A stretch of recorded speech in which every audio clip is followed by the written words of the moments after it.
Hey everybody, welcome to Count Me In, IMA's podcast about all things affecting the accounting and finance world. I'm Adam Larson, here with Mitch Rochon, and this week we cover the topic of data analytics and emerging technologies in accounting and finance. Mitch, can you tell us more about it? Thanks, Adam. Yes, so earlier this week I had a great conversation with Daniel Smith. He is the head of innovation and founder of Theory Lane Integration Solutions. I reached out to Dan because I wanted to ask him a few questions about data analytics as it pertains to accounting, but our conversation got so in-depth we ended up talking for well over an hour. Dan offers a great perspective on the impact technology and data have on the accounting and finance world. I really enjoyed talking with him about these topics, and I'm excited for you to listen to the first part of our conversation.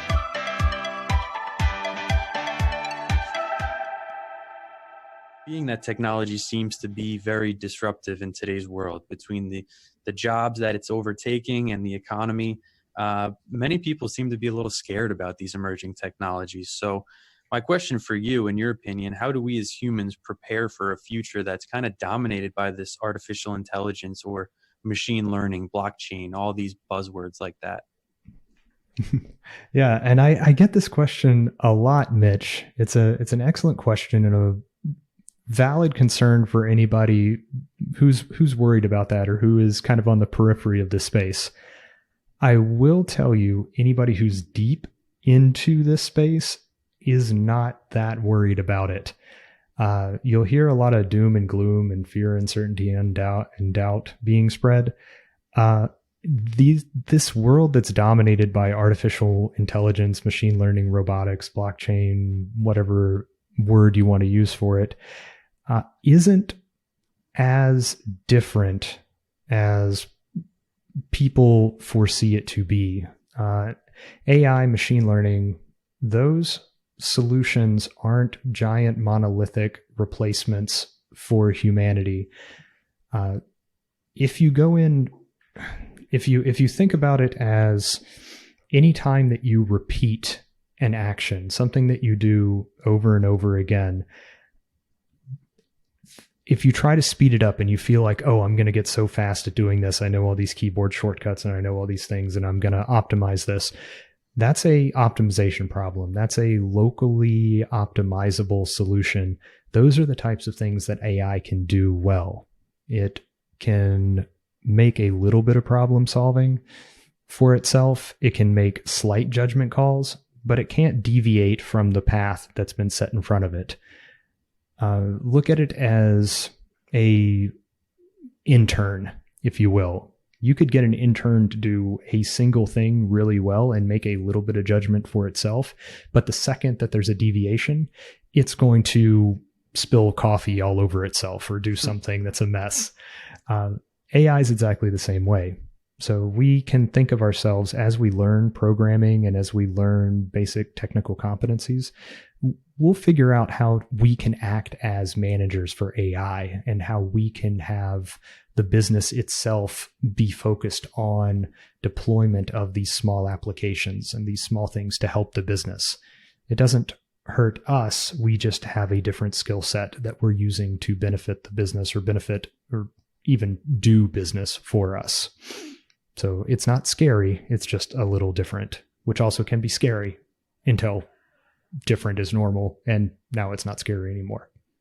That's right. So I kind of see this from what you're saying is we need to look at this as more of an opportunity rather than something that's scary. Absolutely. Absolutely. We should always be learning and developing our skills. This is just another opportunity to learn. And when there's an opportunity to learn, there's an opportunity to apply it and grow our career. That's a great perspective. I really think, a lot of publications coming out now, there's a lot of articles and a lot of research that's going into this. And the more tools that are becoming available to us, it's more stuff to learn. But again, it, in my opinion, looks like it could potentially increase jobs and create new ones. So I know the whole field of data, we talk about financial data more or less in accounting, but I think there's other data that goes into, a successful business. So my question to kind of follow up on this, At what point do you kind of see maybe an organization suffering from what people are saying is like a data overload? How do you figure out what's really meaningful for your business and what should be used with all of these new opportunities?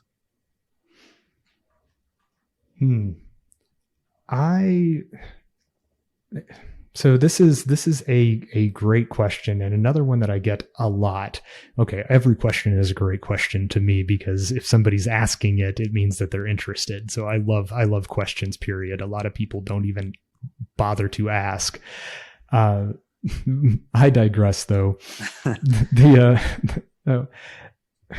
I don't actually look at it as it being anything different. The emphasis on data. Any accountant knows that data is the lifeblood of an organization. If anybody's seen me present, I always talk about the data creation to value process, how any stakeholder or business activity creates data in some form or fashion. What we used to do, and nobody thought anything of it, was we would have our general ledger. Our general ledger would take all the purchases and sales, the activity, payroll, etc., all the activity of the business, put it into a transactional system, a general ledger. We would then take that information and we would clean and shape it. We would aggregate it into our various financial statements and financial reports. That would then subsequently be used by business specialists to make business decisions based on that information. Say, what volume of inventory should I order and support? And correspondingly, what should my sales budget be in order to sell that inventory? That would result in our sales and marketing mix.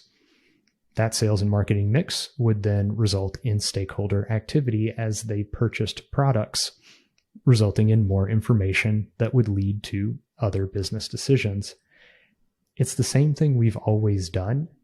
It's just a little faster now, and we're learning if we can generate more data, we can create more opportunities for making business decisions. Sometimes that needs to be accelerated, and the problems that are being created that need to be solved through having all this data no longer fit within the traditional bounds of an organization. Remember, all the organizational specialties that were created were as a result of what is effectively the accounting information process. We only were able to put paper on a spreadsheet or a T-table or a clay tablet, all of which are proxies for the same thing. Now that we're in a digital environment, data has a whole new way of moving around. So we have to reorganize. We have to have these cross-functional specialties, or even completely new functional specialties. Data science is the mechanism by which we break down the barriers, traditional barriers of business information, and create an entire new organization structure. Companies are not actually being that overloaded with data. It's the same amount of data they always had. They're just able to do new stuff with it. So they're having to change their entire organizational behavior and structure to adjust to it.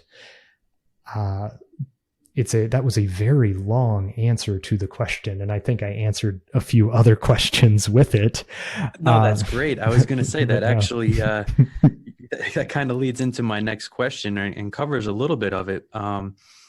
But because so much of this data has historically been rather financial, I know there is a big focus on operational data and more of the qualitative aspects of the business. So I'm just curious if you have any experience in improving business because the organization was able to see something based on analyzing the qualitative data that they have in front of them now. Yeah, qualitative data in my world, it's funny.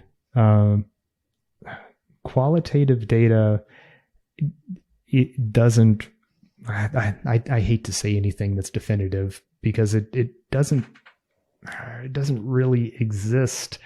But I think that there's I think this is a definitional difference, because they're saying that it's qualitative as opposed to raw financial data, if I understand the question correctly. Is that what they're considering qualitative in this? I believe so. Yeah, more of the operations as opposed to the dollars. Yeah. Okay. That makes sense then. So like a HR survey, or maybe even something really qualitative like the sentiment of emails or Exactly. tweets. Got you. Okay. Yeah. So the trick then, if I can pivot the answer to this a little bit, the trick with any qualitative data is you stop making it so qualitative. You try to put as much of a sense of objectivity as you can so that there's some quantitative value to it. It's half of analytics and data science isn't knowing the right tool for the job. It's being able to shape the problem so that it fits the tools that you have. What you'll see a lot when it comes to that type of qualitative data are what are called natural language processing tools. I've used them a lot in the past in marketing engagements, where you'll use sentiment analysis, natural language process called sentiment analysis, which will look up either a dictionary of words or similar words.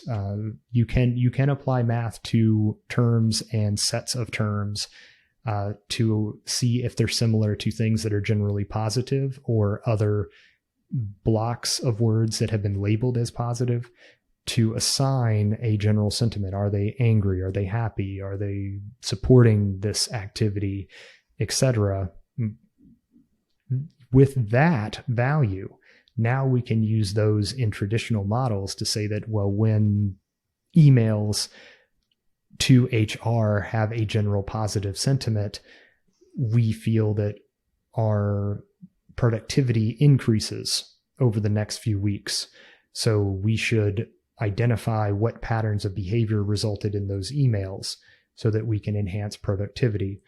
Or when we use this particular marketing, we see the sentiment of tweets increase in this region. Correspondingly, we saw an increase in sales. There's a bit of correlation and causation there that you also have to tease out. But the story itself is that when we've been able to we've been able to see a market increase in that subjective or that qualitative behavior of our audience or stakeholders, we've been able to also demonstrate a quantitative effect of that qualitative information.